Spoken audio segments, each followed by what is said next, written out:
Hello guys, welcome back to this channel. Guys, इस video में हम लोग बात करेंगे डिश टीवी लिमिटेड के बारे में। आपको पता है डिश टीवी इंडिया लिमिटेड का क्या काम है? आपको बहुत अच्छे से पता है। इससे जुड़ी हुई एक अपडेट है। गाइस, इसके प्रोमोटर्स के बीच में कुछ सेटलमेंट हुआ है, उसको हम लोग इस वीडियो में जानेंगे। But before starting this video I would like to request you, if you are visiting this channel first time, make sure to hit the subscribe button and press the bell icon nearby that to get notifications timely for each videos। तो सबसे पहले हम बात करेंगे dish TV limited के अंदर क्या चल रहा है लास्ट के 5 डेज से। लास्ट के 5 दिन का ग्राफ मैं आपको सामने दिखाना चाहूँगा। लास्ट के 5 दिन में अगर आप देखें तो लास्ट के 5 डेज में आप देखें यहाँ पे तो हमें सडन एक तेज़ी देखने को मिली, और ये तेज़ी है आई थिंक कल की है। और इससे पहले अगर आप देखें तो एक गिरावट थी थोड़ी, और लास्ट के अगर आप महीने भर का ग्राफ देखेंगे तो आपको यहाँ पे एक डिक्रीजिंग ग्राफ, मोनोटोनस तो नहीं है लेकिन ये गिरता हुआ ग्राफ है और संभलने की कोशिश भी कर रहा है, जिसमें हाई बना है 13 का 19 जैन 2021 को, और लो है इसका 11.2 का, जो कि 17 फेब 2021 को बनाया था, यानी कल के दिन। 1 मंथ के अलावा आप 3 मंथ्स का चार्ट देखेंगे तो 3 महीने में आपको इसका पीक लेवल दिखेगा 16.25 का, जो कि 23 दिसंबर 2020 को बनाया था, और लो है इसका 10.05 का, वो बना था 1 दिसंबर 2020 को। लास्ट के 6 मंथ्स का ग्राफ देखेंगे आप तो आपको मिलेगा 16.25 का हाई, जो कि 23 दिसंबर 2020 को बनाया था, और लो आपको मिलेगा 8.15 का, जो कि 28 अगस्त 2020 को बनाया था। डिश टीवी इंडिया लिमिटेड की अगर आप मार्केट कैप देखें आज की डेट में तो 2191 करोड़ के आसपास है, और टेक्निकली बहुत ज़्यादा ये आपको बेरिश दिखेगा। रिटर्न परसेंटेज अगर आप देखें तो ईयर टिल डेट में डिश टीवी इंडिया लिमिटेड ने 11.19% का नेगेटिव रिटर्न शो किया है, 1 वीक में 0.83% का नेगेटिव, 3 मंथ्स में देखें आप तो 13.88% का पॉजिटिव, 6 मंथ में अगर आप देखें तो 45.12% का पॉजिटिव, और एक साल में 5.31% का पॉजिटिव रिटर्न है। वहीं अगर आप एक महीने में देखें तो 6.30% डाउन है, 3 साल का देखें तो 83.56% डाउन है, और 2 साल का देखें तो 63.83% डाउन है। ऑलराइट, तो आइए पहले जानते हैं कि क्या सिचुएशन है, क्या न्यूज़ है। तो गाइज़, यहाँ पे न्यूज़ कई हैं। पहली न्यूज़ तो आप लोगों को बताना चाहूँगा कि इसके बोर्ड की मीटिंग भी थी, और बोर्ड की मीटिंग का मेन एजेंडा था इसके क्वार्टरली रिजल्ट को पोस्ट करना। तो दिसंबर 2020 क्वार्टर का रिजल्ट इन्होंने पोस्ट किया, जिसमें टोटल इनकी सेल्स हुई हैं 815 करोड़ रुपए की। अदर इनकम से इनको मिला है 3 करोड़। टोटल इनकम जब जोड़ देंगे तो 818 करोड़ की हो जाती है। टोटल एक्सपेंडिचर अगर आप देखें इस क्वार्टर के अंदर, थर्ड क्वार्टर के अंदर, तो 626 करोड़ का निकल के आता है। EBITD वैल्यू देखेंगे तो 192 करोड़ की है। इंटरेस्ट जिसमें देखें तो 97 करोड़ का है। टैक्सेस अगर मिला दें तो 8 करोड़। तो ओवरऑल इनका हम नेट प्रॉफिट देखेंगे तो 86 करोड़ का आ रहा है। वहीं अगर आप सितंबर क्वार्टर से कंपेयर करेंगे तो सितंबर क्वार्टर में ये इनका डेटा था नेट प्रॉफिट का 64 करोड़ का। तो आप देख सकते हैं वहाँ से हमें लगभग आप देखें वहाँ से तो आपको मिलेगी 16 और 622 करोड़ एक्स्ट्रा इनको इसमें गेन हुआ है।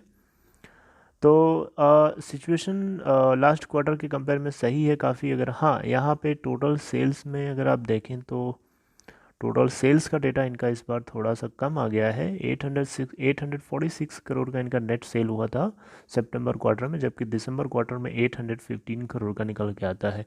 टोटल इनकम की बात करें तो टोटल इनकम में ऑब्वियसली गिरावट आ गई इसमें, इसकी वजह से इस बार आई है इनकी 818, जबकि लास्ट टाइम सितंबर क्वार्टर में इनकी थी 850 करोड़ के आसपास। इसके अलावा कुछ और पैरामीटर्स पे आप लोगों के साथ बात करूंगा पहले, और उसके बाद न्यूज़ देखेंगे। यहाँ पे रिलेटिव स्ट्रेंथ इंडेक्स देखेंगे तो इसका है 43.94, जो कि बहुत ही ज़्यादा बेरिश इंडिकेशन शो कर रहा है। MACD देखेंगे तो 0.27 नेगेटिव वैल्यू के साथ बहुत ज़्यादा बेरिश इंडिकेशन कर रही है। वहीं अगर आप ROC की बात करें तो बेरिश है, CCI बेरिश है, MFI देखें तो वो भी न्यूट्रल है, ATR देखेंगे तो लो वैलेटिलिटी के साथ सिग्नलाइज कर रहा है, ADX देखेंगे तो वीक ट्रेंड को इंडिकेट कर रहा है। वहीं सपोर्ट और रेजिस्टेंसेस की बात करें तो 11.68 का इसको सपोर्ट मिले, रेजिस्टेंस फेस करना पड़ेगा, हालांकि उसको क्रॉस कर चुका है। और 11.98 का इसका थर्ड रेजिस्टेंस था, आप देखें तो वो भी इन्होंने कल के दिन ब्रेक कर दिया था। कल के दिन हमें ज़बरदस्त सुपर एक तेज़ी देखने को मिली थी।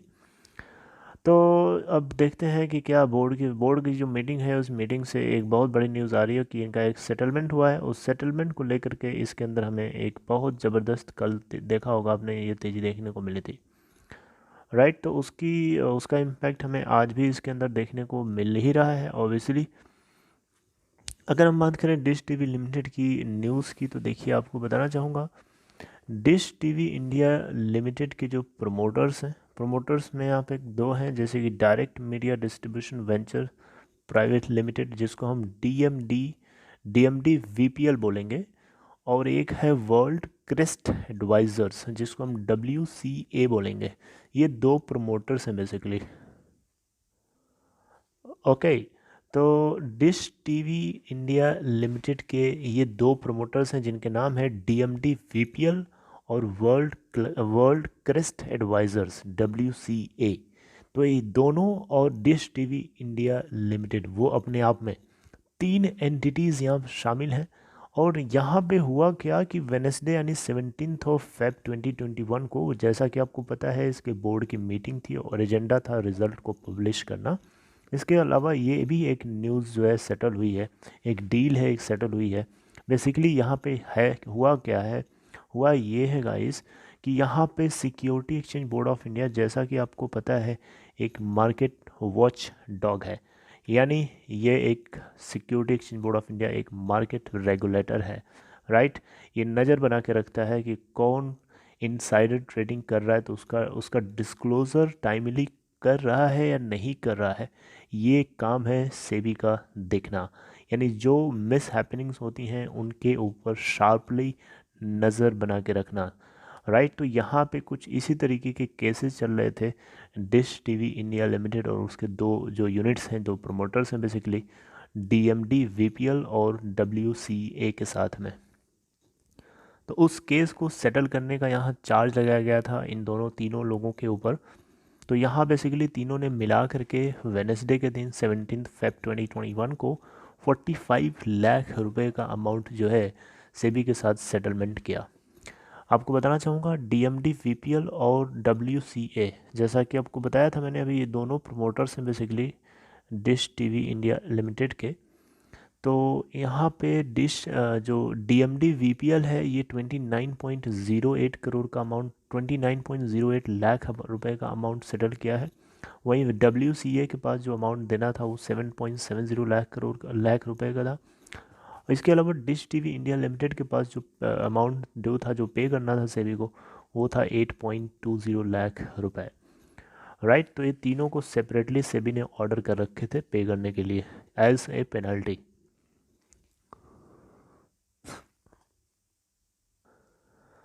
तो यहाँ पे आपको बताना चाहूँगा, यहाँ पे 2016 से दिसंबर 21 2016 से लेकर सितंबर 30 2019 तक बेसिकली हुआ क्या था कि इतने टाइम पीरियड तक बेसिकली जो है सेबी ने एक इन्वेस्टिगेशन पीरियड था बेसिकली सेबी का, इसमें काफ़ी शार्पली इन्वेस्टिगेट किया और पता चला कि जो कुछ ट्रांजैक्शंस हुए थे, जो है डी डीएमडी वीपीएल और डब्ल्यूसीए, इन दोनों ने कुछ कुछ शेयर्स के प्लेज शेयर्स के इन्वोकेशन किए थे, यानी इन्वोक किए थे, इससे जुड़े हुए कुछ ट्रांजैक्शंस थे डीटीआईएल यानी डिश टीवी इंडिया लिमिटेड के रिस्पेक्ट में, राइट। तो ये एक इनसाइडर ट्रेडिंग का पार्ट हो गया। इसको जो है सेबी को एक गिवन टाइम फ्रेम के अंदर जो है अपडेट करना होता है, डिस्क्लोज करना होता है पूरा साफ साफ तरीके से।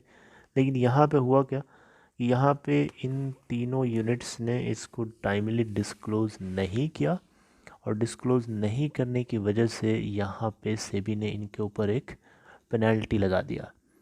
तो आपको बताना चाहूँगा डीटीआईएल यानी डिश टीवी इंडिया लिमिटेड जो है, इसको नोटिफाई करना ज़रूरी था ट्रांजैक्शंस के बारे में, जो प्लेज थे basically.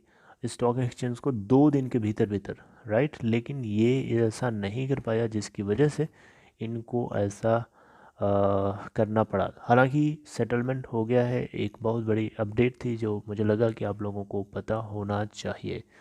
Alright guys, so this is all for this information. Guys, if you liked it, please give a thumbs up. And if you are interested to open Demat or trading account, there is a link for you in description box of this video. Click on that link to open your account in Upstock. See you next time. Take care.